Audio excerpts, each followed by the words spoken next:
noite a todos, sejam bem-vindos à instituição Centro Espírita Caminho da Luz. Agradecemos a presença de todos e a espiritualidade amiga, os mentores dessa casa, que já desde cedo estão aqui para nos preparar esse ambiente. Hoje teremos a companhia do irmão Mauro de Souza. Ele é do Grupo de Dedicação Espírita de Goiânia. E o tema dessa noite será Sede Perfeito. Nós vamos passar, antes, vamos fazer uma leitura de um livro e depois passaremos a palavra para a prece inicial ao companheiro Anísio. A leitura é do livro Luz e Vida, o capítulo Obediência e Vida. Todas as obras da criação se revestem de grandeza pela obediência com que se vinculam à vida cósmica. Ninguém concebe férias para o sol, a fim de que se refaça de imaginária fadiga. Pessoa alguma espera que o mar se derrame, engolindo cidades, a não ser nos raros momentos que a história registra. Seria ilógico pensar numa fonte que se voltasse para a retaguarda, resolvendo encerrar-se num poço. Todo progresso no mundo se baseia em evolução e sequência. Realmente, a liberdade autêntica existe.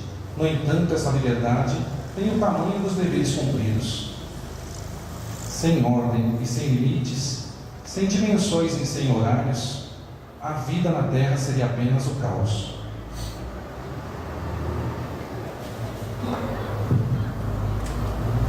Amado Mestre Jesus, ao iniciarmos nossos trabalhos nessa noite, pedimos, Senhor, a vossa bênção, nos ilumine, nós, Senhor, possamos superar as nossas crises, todos os problemas existentes para nós e os irmãos desencarnados. Pedimos, Senhor, a nossa evolução, para que possamos tentar ser perfeitos, seguindo os vossos exemplos. Queremos, Senhor, agradecer por esta oportunidade, por esta noite, pelas companhias dos irmãos aqui encarnados e desencarnados. Pedimos nosso irmão Souza, vós possa inspirá-lo para que possamos seguir o vosso exemplo na perfeição. Muito obrigado, Senhor. Esteja conosco hoje e sempre. Assim seja.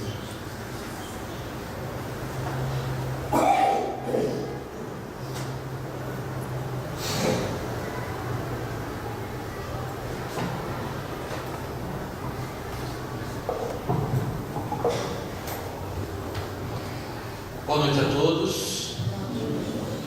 Rogamos invariavelmente a Deus, nosso Pai, nosso Senhor da vida, a Jesus, nosso Mestre, modelo e guia da humanidade, a Mãe Santíssima, que nos adotou a todos como filhos do seu coração, e aos queridos mentores espirituais dessa casa, em primeiro lugar, e a todos aqueles nossos espíritos protetores, anjos guardiões, que invariavelmente zelam pelas nossas evoluções. Sede Perfeitos é o título do capítulo 17 de O Evangelho segundo o Espiritismo e trata de um assunto maravilhoso, que para nós, muitas vezes, como primeiros leitores e estudiosos das páginas daquele capítulo, possamos não captar a grande profundidade, o grande significado dessas mensagens. Assim como faz em toda a estrutura da obra O Evangelho segundo o Espiritismo, Allan Kardec inicia o capítulo com uma passagem uma passagem de um dos 4 evangelhos canônicos. E nesse caso, ele se detém uma frase em especial, no capítulo 5 do do Evangelho de Mateus, o capítulo 5, 6 e 7 de Mateus, retrata exatamente as belezas do Sermão da Montanha, e portanto é também a quinta essência, a grande síntese da doutrina de Jesus, a doutrina trazida para a redenção de todos nós. E lá, particularmente nos versículos 46 a 48, ele enfatiza e discorre depois sobre isso. Sede, pois, vós outros perfeitos, como perfeito, esse P maiúsculo, é o vosso Pai Celestial. Essa é a mensagem de Jesus. E em cima disso, Allan Kardec estrutura na sua primeira parte, depois da introdução dos Evangelhos, sempre há um comentário de Kardec sobre o assunto, ou seja, o título do capítulo. E aí, Kardec coloca pelo menos 4 comentários de fundamental importância para as nossas vidas, para de todos os cristãos, não só os espíritas. Ele coloca no primeiro texto, caracteres da perfeição. O que precisa ser o homem, e aí é claro que ele está falando do homem encarnado, e é claro que psiquicamente nós poderemos remeter aos desencarnados, uma vez que nós sabemos que a morte e o desencarne não mudam a nossa estrutura mental, as nossas sintonias, aquilo que habita no nosso ser. Então, na verdade, ele está tratando em largo espectro e coloca, portanto, que dentre os caracteres da perfeição, nós podemos destacar que a caridade se encontra no cerne da questão. Aliás, ele já havia tratado isso muito bem no capítulo 15. Fora da caridade não há salvação, e que é um emblema, uma frase emblemática do Espiritismo.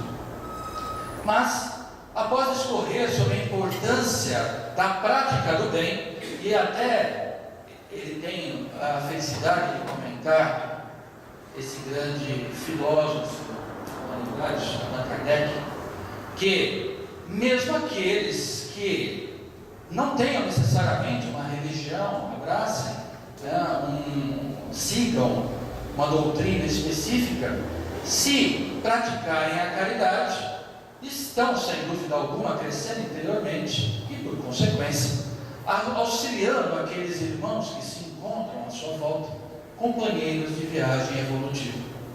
Então vejam vocês a clareza de visão de Allan Kardec, antes de mais nada, um profundo humanista.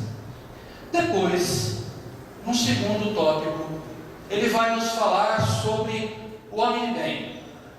E aí ele coloca uma frase fantástica, claro, baseada em Jesus. O homem de bem é aquele que pratica a lei de justiça, de amor e caridade. Na verdade, a grande síntese trazida pelo próprio Cristo em sua vivência eloquente no planeta Terra, onde ele nos legou não só aqueles que compartilhavam com ele a época encarnados e desencarnados, mas legou, imprimindo a sua vivência e a sua energia no éter do planeta Terra, em todas as vibrações que nós usufruímos até hoje. É por isso que a mensagem do Cristo sobreviveu a milênios, porque ela foi impressa nas dimensões que envolvem todo o planeta. Na verdade, ele, o grande médium de Deus, Jesus, nos trazia, nos decodificava todas as belezas das leis divinas. E ele, portador de uma prodigiosa capacidade de síntese, nos trazia. Sigam, de alguma forma, a lei de amor, justiça e caridade, pois tudo isso está interligado, está profundamente encadeado. Depois, estreitando o foco, ele coloca um artigo, desenvolve um tema sobre os bons espíritas. E ali, novamente, ele faz uma abordagem muito lúcida, colocando que os bons espíritas, na verdade, são os verdadeiros, são também os bons cristãos. Haja vista que o espiritismo nascente naquela época, como uma doutrina até encarada no século XIX como muito mais filosófica do que religiosa, do que científica, principalmente nos primeiros anos, aliás, podemos dizer até durante quase boa parte da vida de Kardec até o seu desencarne em 1869, sendo que a obra principal nasceu em 1857. Nesse período, o que realmente influenciou as pessoas foi a capacidade filosófica de Allan Kardec em atrair a atenção para aquele conjunto de 5 obras, aliás 4, girando em torno de um grande sol, que é o Livro dos Espíritos. E aí, nós encontramos nesse tema, no desenvolvimento desse tema, os bons espíritas, também os bons cristãos, a grande frase que ele legou para todos nós: reconhece-se o bom espírita, o verdadeiro espírita, pela sua transformação moral e pelos esforços que faz para dominar as suas más inclinações. Qual a importância disso? Ele entendia e mostrava para a humanidade que nós podemos nos melhorar e que essa melhora não pode se dar de um salto, não pode se dar através de autopunições, não pode se dar através da culpa, que era um legado que vinha da Idade Média, naquela época, na Europa principalmente, mas que era possível para todos, de uma forma paulatina, desde que nos autoconhecêssemos, desde que colocássemos os nossos esforços, pensamento, ação, sentimento, a favor dessa grande causa, que não é propriamente dita de Deus. Ele nos criou a todos sem leis divinas, simples e ignorantes, questão 115 do Livro dos Espíritos, mas para atingir a perfeição. Então ele colocou em nossas mãos, em nosso livre-arbítrio, no nosso querer, na nossa vontade, a força maior para que nós alterássemos o nosso status de vida. Então, a salvação não vem de fora para dentro, como até então a igreja preconiza, ainda hoje, mas de dentro para fora, através de uma mudança atitudinal, através da iluminação de consciências, através, simplesmente, simples assim, do nosso querer, da nossa vontade. Para fechar os seus comentários, ele escolhe a parábola do semeador, e lá nós sabemos muito bem o significado. Por certo, vocês já ouviram o desenvolvimento dela aqui, nesse próprio auditório, em outras casas, ou já leram e interpretaram segundo a visão de cada um. Na verdade, as interpretações são muito subjetivas, daí a necessidade também de ler mais uma vez e verdadeiramente estudar, e essa era uma ênfase que Kardec sempre deu à sua obra. É necessário que nós não apenas nos detenhamos uma determinada página que de repente venha atender às necessidades momentâneas das nossas dores, dos nossos sofrimentos, mas que voltemos a refletir mais tarde sobre aquela página, até porque os sofrimentos não nos são impostos ao bel prazer de espíritos superiores que querem ver as nossas reações diante da dificuldade. Não, elas vêm porque são degraus evolutivos, são obstáculos que geram crescimento a todos os seres. Essa é a forma de interpretação desses obstáculos. Mas é aí, nessa parábola grandiosa de Jesus, ele mostra, que a alma tem que estar para que a mensagem de Deus, que está impressa na natureza, que está em toda parte, que está dentro de nós, que está nos nossos companheiros, frutifique dentro de nós. Essa semente, claro, sem dúvida alguma, precisa atingir o solo fértil, e nós temos que revolver o terreno das nossas almas, para que a semente que já está plantada, vejam vocês, Deus não faz serviço pela metade. A semente já se encontra dentro de nós.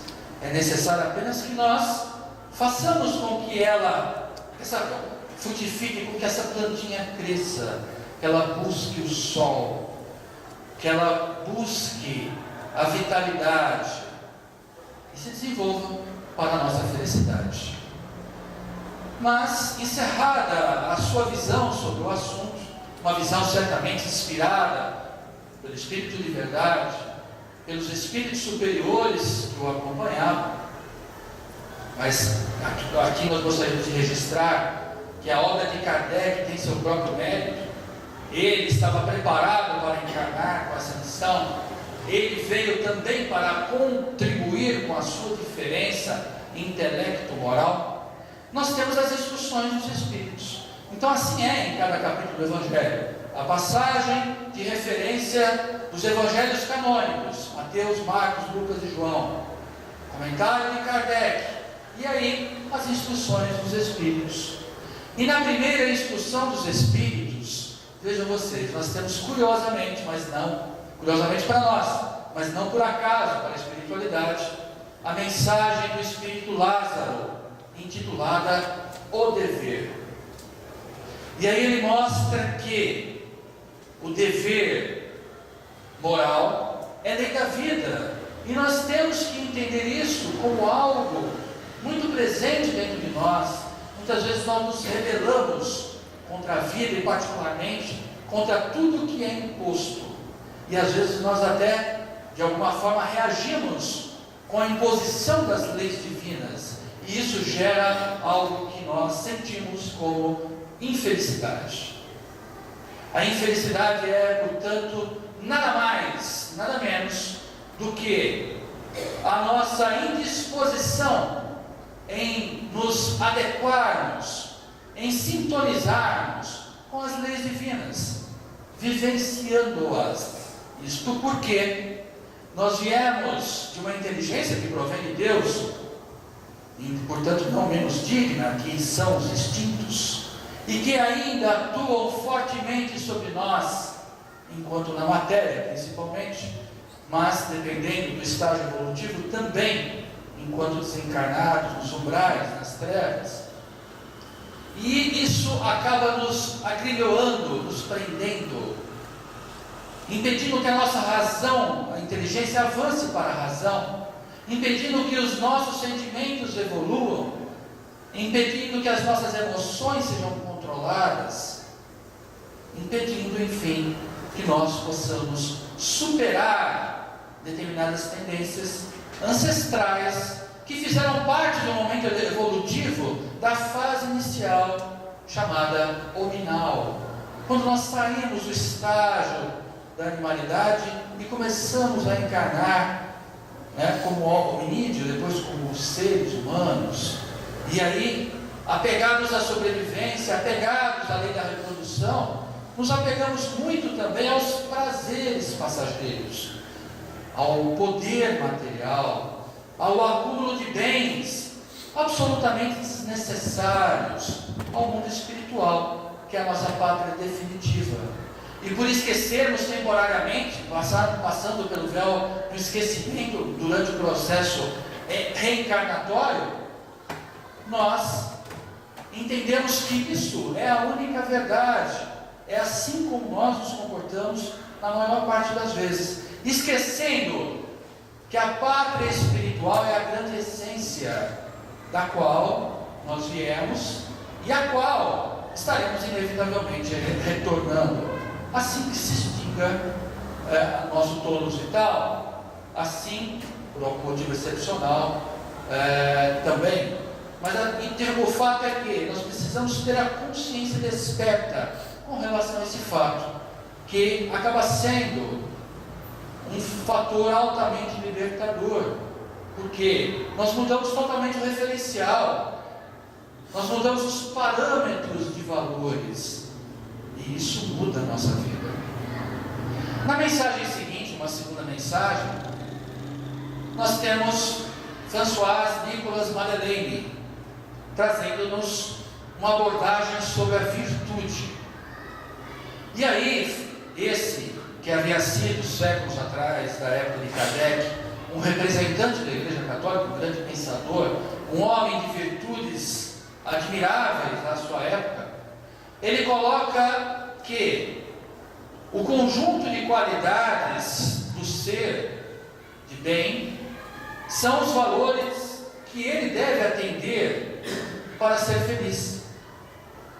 E é justamente aquilo que nós acabamos de falar, não se prendendo naquilo que é colocado na estrutura material das nossas vidas, tão somente. É claro, se nós vivemos aqui, nós temos que atender a alguns impositivos, mas lembrando que existem valores, enquanto encarnados, que seguem os desejos humanos, os interesses menos dignos. Exemplo, no século XIX, a época de Kardec, ainda era permitida a escravidão em muitos lugares do mundo, inclusive no Brasil. Aqui, a libertação dos escravos se deu em 1888, através da Lei Áurea, como nós sabemos. A Kardec se encarnou em 1869. A Inglaterra proibiu o tráfico negreiro em 1850.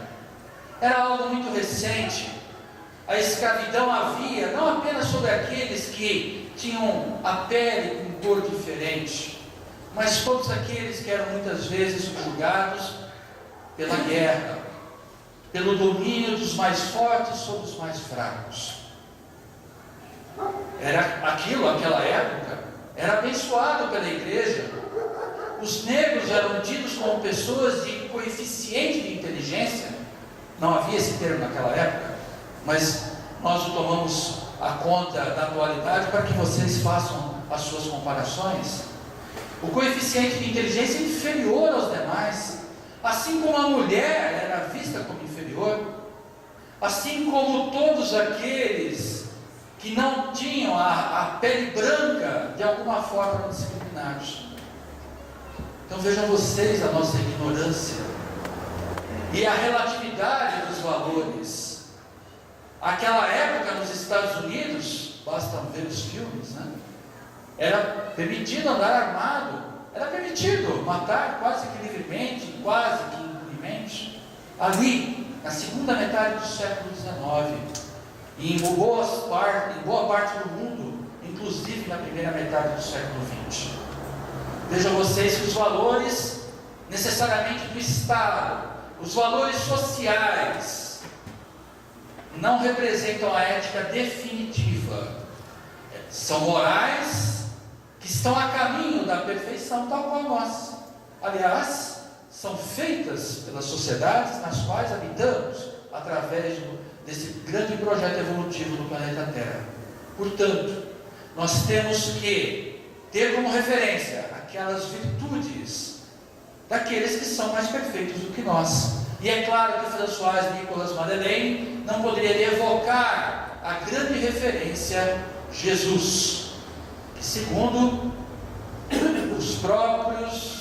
a própria espiritualidade superior, foi o grande modelo de perfeição que já esteve entre nós, modelo máximo, encarnado entre nós durante toda a nossa história, ou seja, desde a criação do homem, desde que se iniciaram os ciclos evolutivos neste planeta. Ele que é o governador espiritual da Terra. Na mensagem seguinte, essa também vai chamar a atenção. Nós temos os superiores e os inferiores. Também do cardeal Morlot, um outro nome, Françoise Nicolas Madeleine. E aí ele nos fala sobre autoridade e poder. Esse era um tema muito debatido à época de Kardec. Lembrem-se que o manifesto do Partido Comunista foi publicado no mesmo ano que o Livro dos Espíritos. O Livro dos Espíritos e o movimento do Consolador chegou no ápice do materialismo na Terra. As grandes ideias materialistas e pessimistas estavam ali, principalmente na Europa no século XIX, e levando o homem para a descrença. O homem confundiu aquilo que havia sido feito errado pela religião, seja católica ou protestante, com a negação de Deus, porque em muitas obras, não só de Karl Marx, era colocada que a religião era o ópio do povo, que era uma forma de dominação, e de fato era, não podemos negar, infelizmente.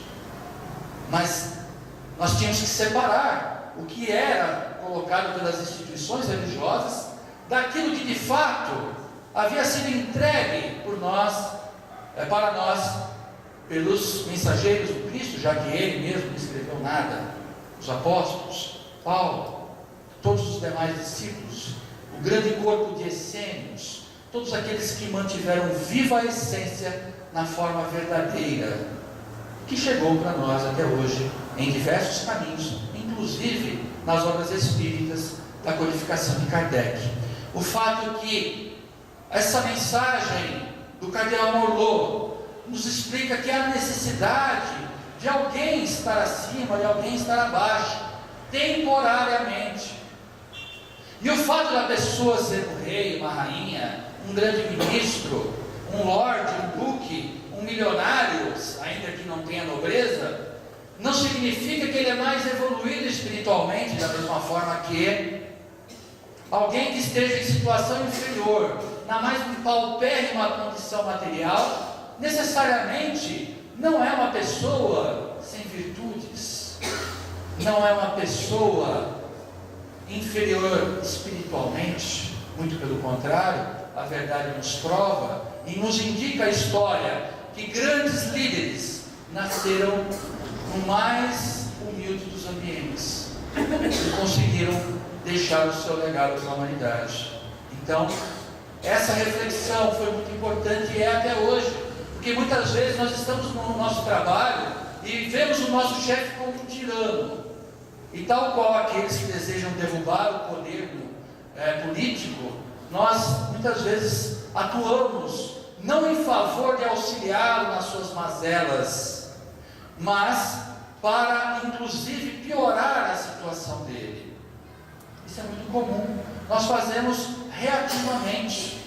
E Joana de Ângeles nos ensina muito bem que nós não devemos reagir, Divaldo Franco coloca sempre, nós devemos procurar a ação positiva para neutralizar aquele mal que chega até nós e para evitar que nós mesmos estejamos numa posição tal qual esses companheiros e façamos mau uso delas.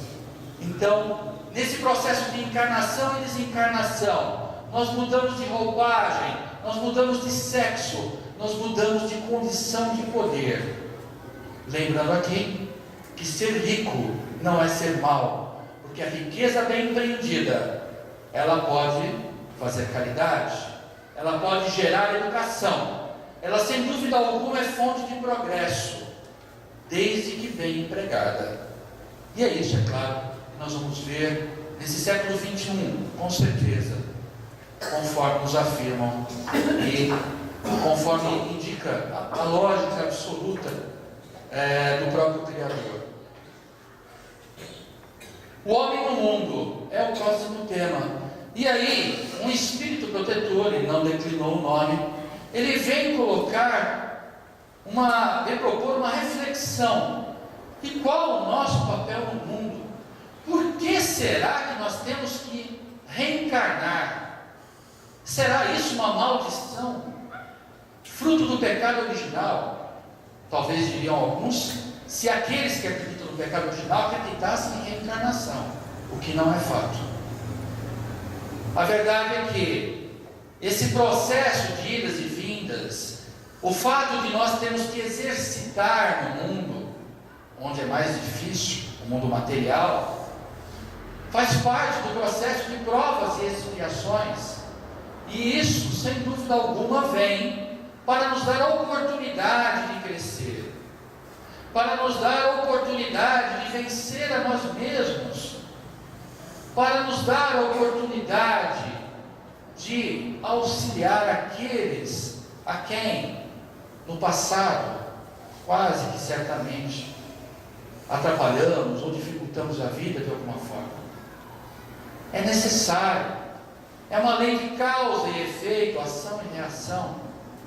É algo que é uma das leis universais e que nos auxiliam, sem dúvida alguma, a ser, conforme disse Kardec, hoje melhores do que ontem, amanhã melhores do que hoje, se bem aproveitadas as oportunidades.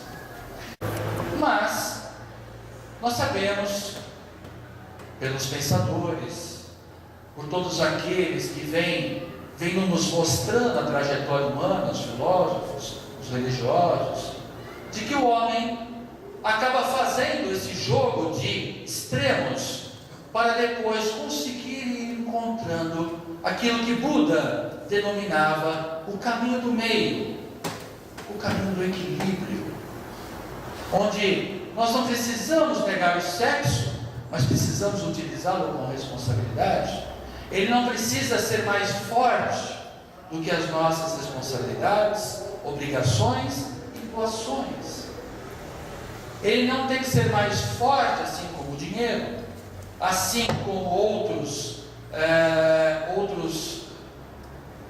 apegos materiais, a fim de que nós possamos manter viva aquelas referências de que falamos anteriormente, as virtudes, os valores imortais, imperecíveis, aquilo que no dizer de Jesus, a traça não vai corroer, nem a ferrugem vai destruir, porque nós somos feitos de matéria diferente, uma matéria espiritual, aliás, quase que uma antimatéria, e portanto, ao entrarmos via perispírito, numa roupagem, num escafandro, como dizem alguns, material, nós temos que cuidar desse corpo, sim, porque ele é instrumento de progresso, ele é instrumento para que nós possamos não apenas evoluir, mas também fazer o bem, obviamente.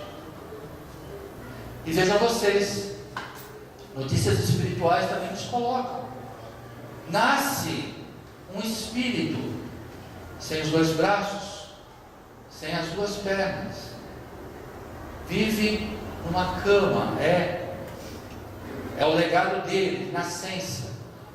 E aí muitos poderão perguntar, mas e aí? Necessariamente não significa que Deus ou está punindo porque ele usou mal os seus braços, ou usou mal suas pernas, pelo contrário, as punições são auto-impostas por nós, ou escolhidas até no mundo espiritual.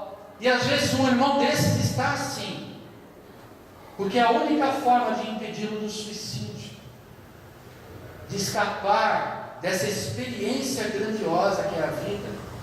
E aí ele tem que vir assim, para que ele não se atire embaixo do carro, para que ele não use suas mãos para pegar uma arma e tirar sua própria vida, que é o maior atentado que um ser pode fazer contra a sua própria consciência, contra as leis divinas, mais até do que matar o seu irmão.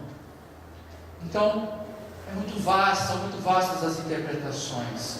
Nós precisamos ter discernimento sobre elas, e isso requer que nós façamos um mergulho interior, que nós busquemos principalmente aquilo que é foco do Evangelho segundo o Espiritismo, das principais obras da codificação, particularmente Emmanuel, Joana de Ângeles e tantos outros espíritos que vêm nos apoiar, mostrando a necessidade da transformação moral, a necessidade do desenvolvimento das duas asas, da inteligência para chegar na sabedoria, do conhecimento, e a outra, que é do amor, que seria o desenvolvimento não das paixões, das emoções, mas dos sentimentos.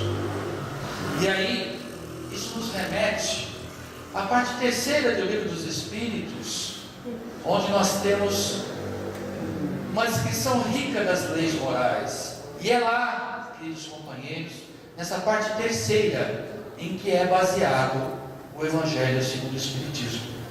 E lá Allan Kardec coloca 12 capítulos. 12 capítulos, cuja culminância no capítulo 12 é da perfeição moral. Ele coloca ali 12 leis, muito embora ele não autodenomine o seu capítulo, o capítulo 12, como uma lei, pois ele não quis colocar isso como se parecesse uma vaidade, uma ousadia, mas a perfeição, em verdade, ela é também uma lei moral, porque é um determinismo divino. E sendo um determinismo, ou seja, todos nós, mais cedo ou mais tarde, chegaremos lá. Nós podemos até não querer chegar, mas nós chegaremos. É uma das poucas fatalidades, por assim dizer, para usar um termo terrestre, um termo humano, divinas que nós temos junto com as leis. E aí nós temos, ele coloca que se o homem seguisse a lei natural, as outras 10 do mosaico não seriam necessárias.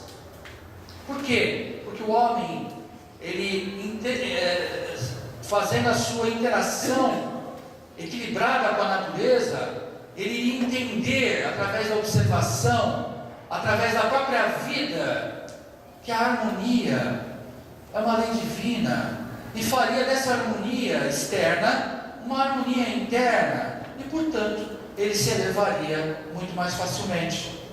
Mas nós enveredamos por estradas sinuosas, por caminhos que pareciam atalhos, e que infelizmente, por nossa própria vontade, querer, nos tiraram do caminho reto e mais curto.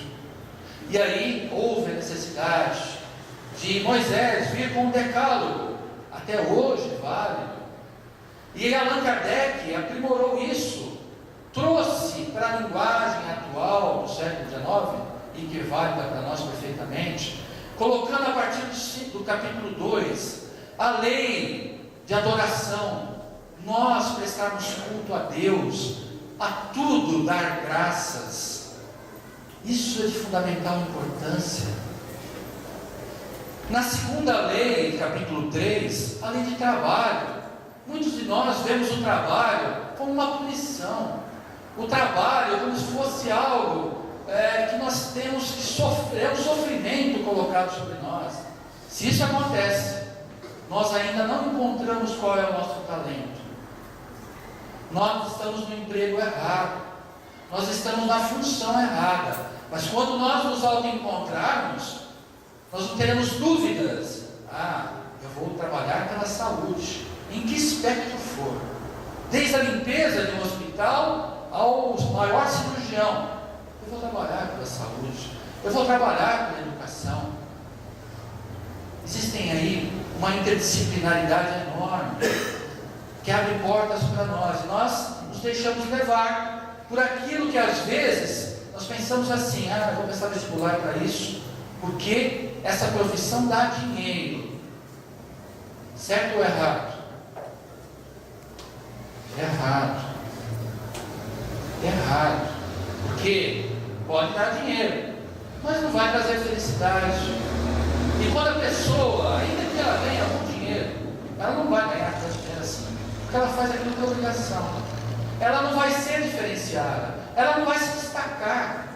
Então nós precisamos introjetar que o trabalho é lei da vida, e nós temos que fazer isso prazerosamente. E é claro que tanto quanto nós nos identifiquemos em nós aqueles talentos que nos levem a nos trazer realização, levando o melhor ao nosso próximo, fica mais fácil encarar assim essa lei maravilhosa.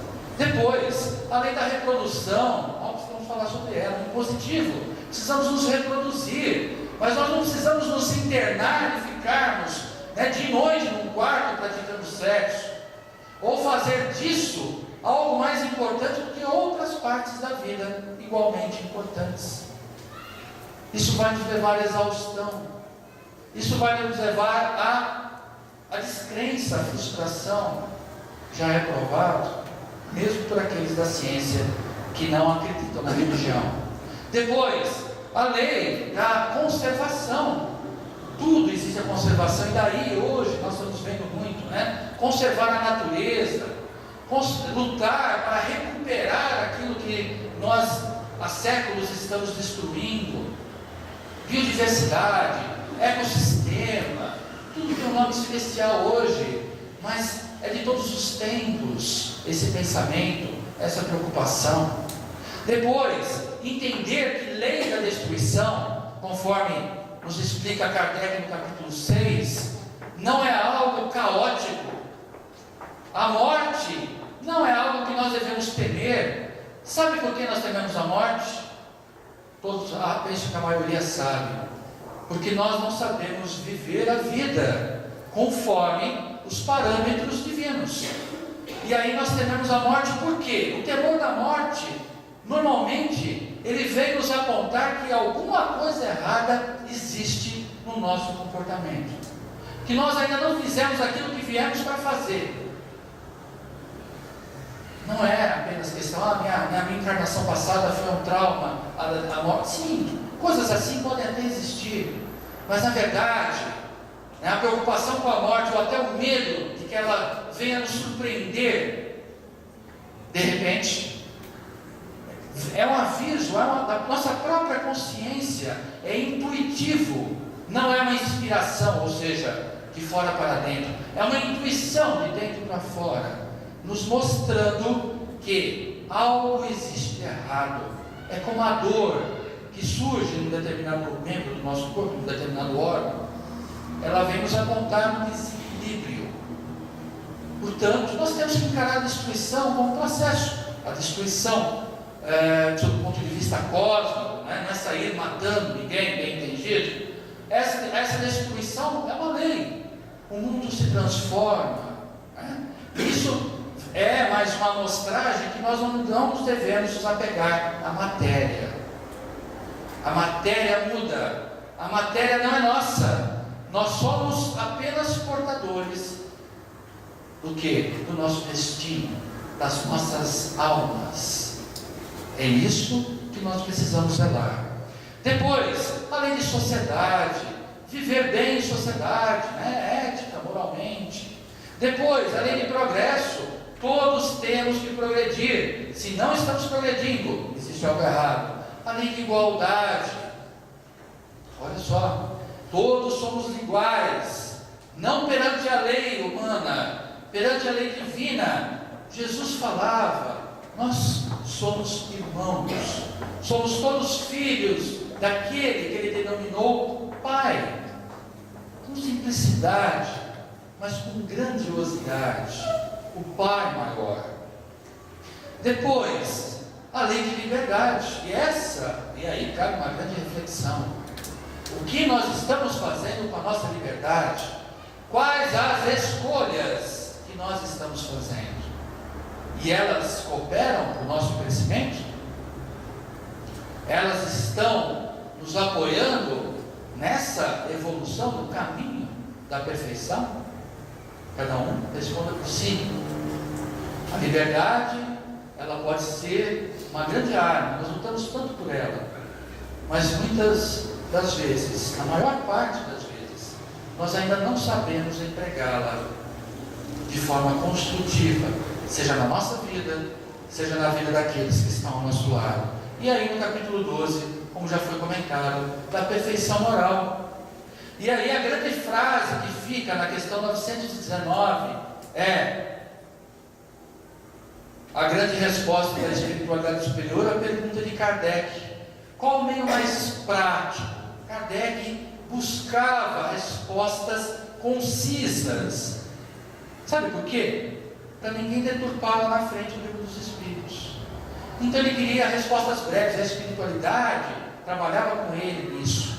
As respostas, não raro, algumas raríssimas exceções, são concisas, são claras e inequívocas, que o ser humano gosta de complexar, as coisas e acaba transformando ao seu bel prazer, interpretando de uma forma errada. Qual o meio mais prático e eficaz que tem o ser para se melhorar nessa vida, resistindo ao arrastamento aos males? E a resposta é simples. Aliás, já havia sido dada, foi recordada. Um sábio da antiguidade já falou, disse: conhece-te a ti mesmo. Sem autoconhecimento, portanto, amigos, nós não conseguiremos chegar à perfeição. Nós não conseguiremos, com o nosso livre-arbítrio, ultrapassar as dificuldades que não estão fora da nossa vida, estão sendo proporcionadas por acaso, por alguém, por Deus, pelos nossos inimigos desencarnados. Não, elas existem dentro de nós e precisam ser ultrapassadas através dos nossos pontos positivos, neutralizando aquilo que ainda nós temos negativo dentro de nós, para fazer de ameaças oportunidades e ver a vida de uma forma plena, uma visão holística, de uma forma tranquila e harmoniosa, tal qual nos fornece Deus desde a criação. E aí, é claro, nós temos que combater aqueles inimigos seculares, milenares, talvez até de outros planetas, Muitos de nós podemos ser exilados de outros orbes, como você já deve ter lido. E aí nós temos o egoísmo, o orgulho, a vaidade, o ódio, as ilusões na matéria de uma forma geral, o preconceito, tantos e tantos óbices criados por nós, para nós mesmos, ratificando o erro que nós entendemos como verdades sociais, como paradigmas a serem mudados. Portanto, irmãos, olha só a nossa grande tarefa. Nós não somos meros espectadores da vida. Nós não estamos aqui apenas para estudar aquilo que nos trouxe Kardec, a espiritualidade superior, e não vamos citar aqui os nomes de alguns espíritos superiores, porque nós ficaremos até o próximo encontro, no próximo domingo. Nós estamos aqui para entender, para buscar na nossa reflexão íntima, em qual parte dessa grande tarefa nós devemos entrar. O que Deus espera de nós nesse grande conjunto? O que nós precisamos fazer por nós mesmos, em última instância, e sem qualquer nota de egoísmo, porque evolução não é egoísmo, é altruísmo. E aí sim, porque a obra dos Espíritos, olha só, primeira revelação, Moisés, conceito judaico-cristão. Segunda revelação, Jesus. Terceira revelação, e Kardec, que é a espiritualidade superior, fez questão de afirmar: essa não é uma obra isolada de uma mente, de um espírito elevado, é a obra de um conjunto de seres, não do século XIX, não só daqueles que vieram trazer mensagens através de Chico Xavier e tantos outros. Nós estamos deixando que os espíritos superiores fazer aquilo que é nosso.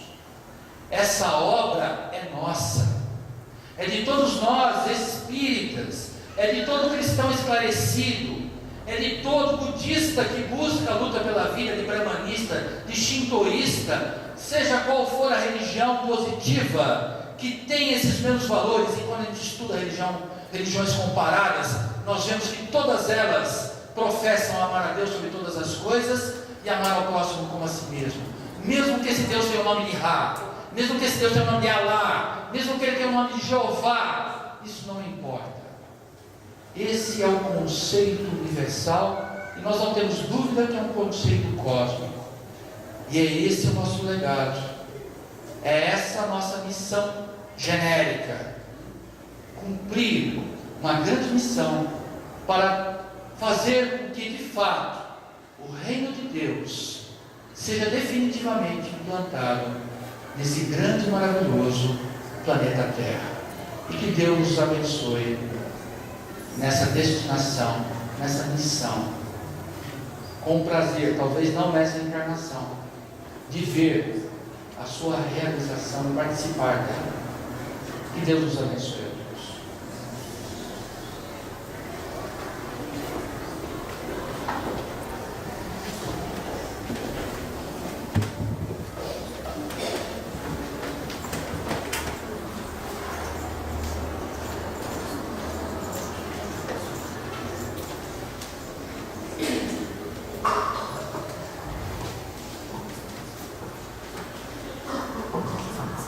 Mauro, muito obrigado por esclarecedoras palavras. Que Jesus sempre ilumine o seu caminho. Antes de mais nada, um recado: os pais de Catarina, Petra ou Leandro, por favor, estão pedindo que se caminhe lá. Obrigado. Convidamos a todos na semana que vem, no domingo, dia 14, estará conosco aqui Jorge Cecília Júnior, da Associação Médico Espírita de Goiânia. E na quinta-feira, a nossa palestra pública, às 19h30, será com Lucas Emanuel, do Centro Espírita Amor e Caridade. Todos estão convidados. Para quem participou da Semana Espírita ou quem não participou, gostaria de ver, os vídeos estão lá no site www.semanaespírita.com.br. As fotos logo estarão lá também. E convidamos também todos para que no começo de agosto, dia 5 de agosto, teremos às segundas-feiras o ESD, Estudo Sistematizado da Doutrina Espírita. Também todos estão convidados para aprender um pouco mais dessa doutrina maravilhosa. Antes de nós encerrarmos com a prece final com o companheiro Thomas, vamos agora fazer a parte do passe. Pedimos que todos que assim quiserem, que fiquem sentados, que serão encaminhados. Agradecemos a presença de todos. Obrigado.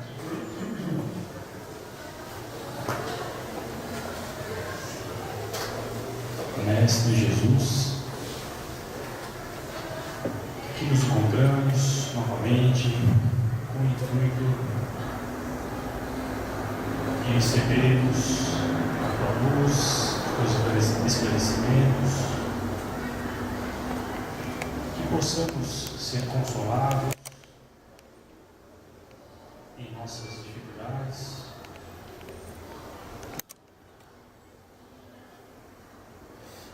Pedimos, Mestre, que nos auxilie em nossa jornada encarnatória, nos incluindo no caminho correto a seguir, ao retornarmos aos nossos lares, que possamos levar um pouco desta energia aos nossos demais caminhos. Obrigado por tudo, Mestre.